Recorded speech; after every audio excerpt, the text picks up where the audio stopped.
Sir, why are you marching? And I like that shirt. Why are you marching? I'm going to support my girlfriend and all the women in the country. Now see, I like that. You go ahead. I'm so proud.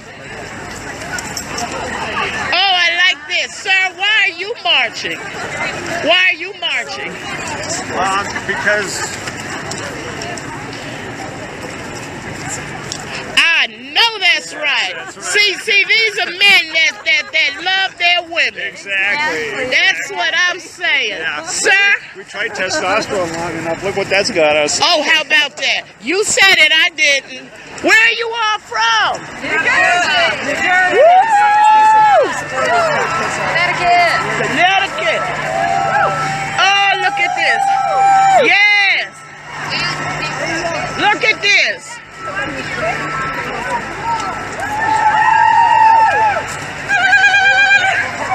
There it is. Now, I'm too busy trying to record to let you all see what's happening that I can't even get anywhere, really. Like I said, you know what? Somebody come up in here and try to mess with one of these women and their men, and they'll see what'll happen. And there are more women out here today, and they haven't all gotten here yet, than there was in the whole inauguration parade. Seats were empty. So what does that tell you? But of course, if you listen to him, it was the greatest turnout.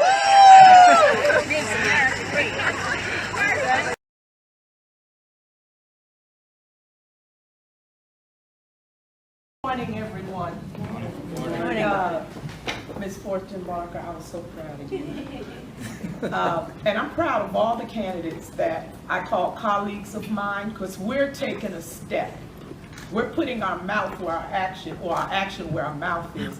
I'm Deborah Barros, and I'm running for Alabama State Senate District 7. That covers lots of Huntsville, Meridianville, Hazel Green, Moores Mill, and the Redstone Arsenal. Now, due to gerrymandering, I've had some areas taken away from me. So, if you went to vote for me and my name wasn't on your ballot, you either had the wrong ballot or they shifted your address in another district. I'm sorry. Sunday, at 3 o'clock at the headquarters, Democratic headquarters, I will be hosting a volunteer training.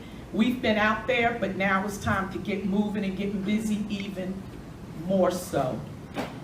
We are trying to represent you, the people. We, the people. We can't do it if we can't get into voter engagement, get the apathy. There's a lot of apathy in this area. We have to constantly prove ourselves who we are and that we want to be your voice and everybody else's voice. So I ask everybody in this room on November 6th, if each of you can get 20 people to the polls. It may not be enough, but just think if we started there and each of those people brought people, we have got to talk this up. You know, my opponent says he puts signs out, he may put some more television commercial out, but he's not doing anything else because he, like a lot of them, believe that they're just going to win on default.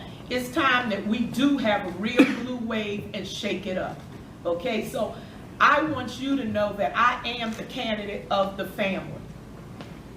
I'm the voice for the voiceless and those that have not found their voice yet. I tell people I have a big mouth and I'm not afraid to use it to stand up for the people. I'm not a career politician, but I am the one out there that's in 40% of the working class in this country that don't get enough to be considered middle class.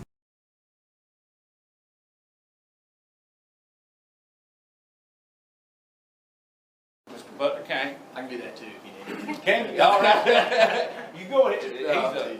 He's the dean of journalism at UNA. Okay, so and he's going to be our moderator tonight. He's been our moderator on several of them. He does an excellent job, and we're proud to have him. And with that, I'm going to hand it over to the moderator. Mike, thank you. Hey, good evening, everyone. Again, my name is Butler Kane at UNA. Appreciate you all being here. The way I try to moderate these things is pretty straightforward, and so I'll sort of just kind of give everybody the instructions at once. A couple of you all have done this with me before, sort of know what's coming down the pike.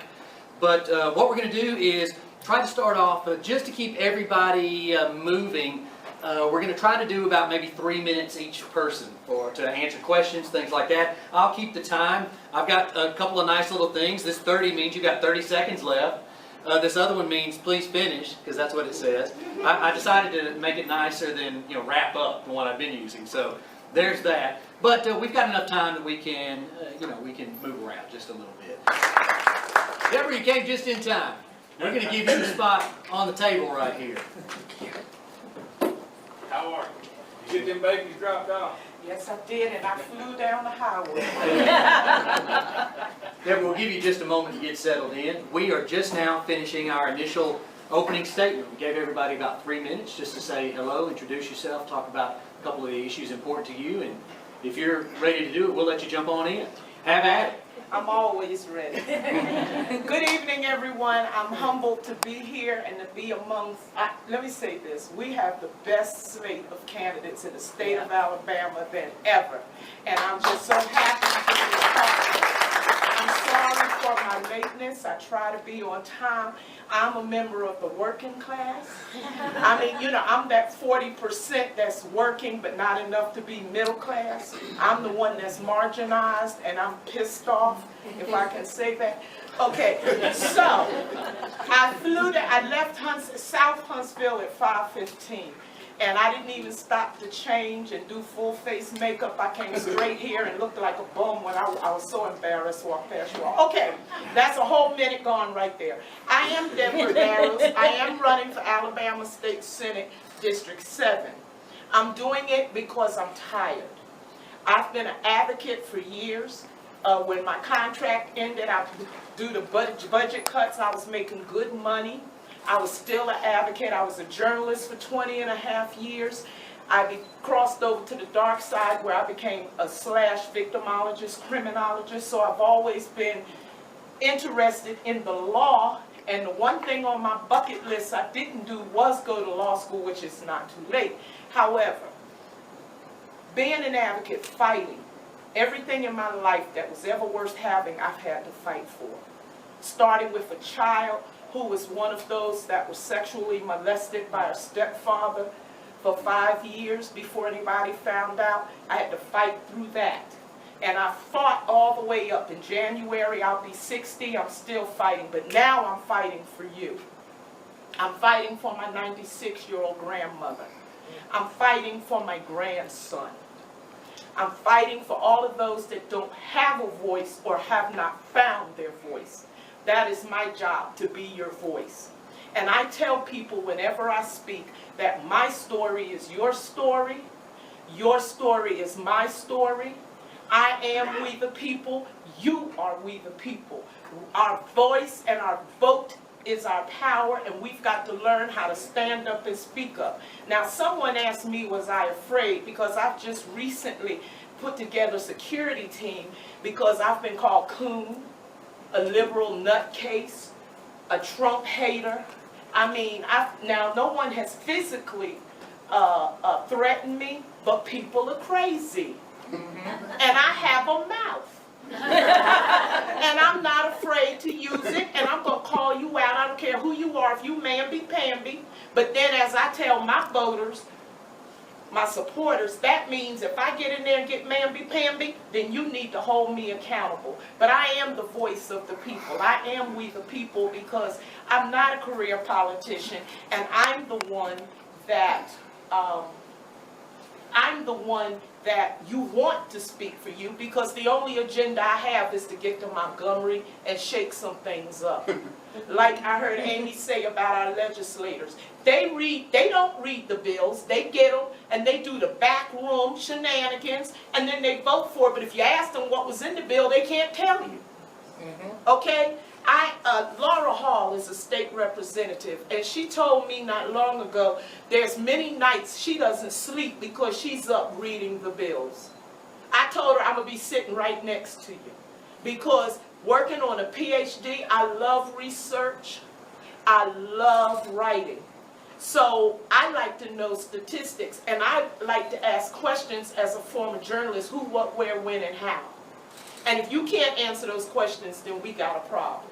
And I don't care if it means I have to be a Maxine Waters and hold the house down, then that's what it would be. But the point is, I want to represent the people. Finally, one of the things that I will do, because so many things happens that we don't know. When I went through the primary June 5th, I got hit with gerrymandering hard. Why didn't we know that they had just, I think I was told in December, changed the lines? Why didn't we know that? Why aren't our voters being educated? So with that being said, I plan to keep transparency. The best way to do it is get in the media. Ask Donald Trump about that.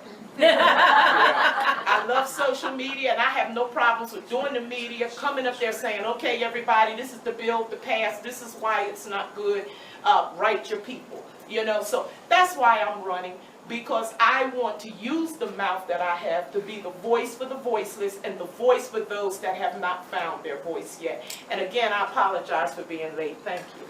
Deborah, thank you. So we're gonna go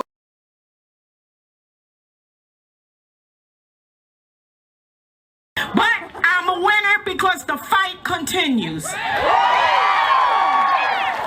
Now I'm currently running for Madison County Commission District 6 because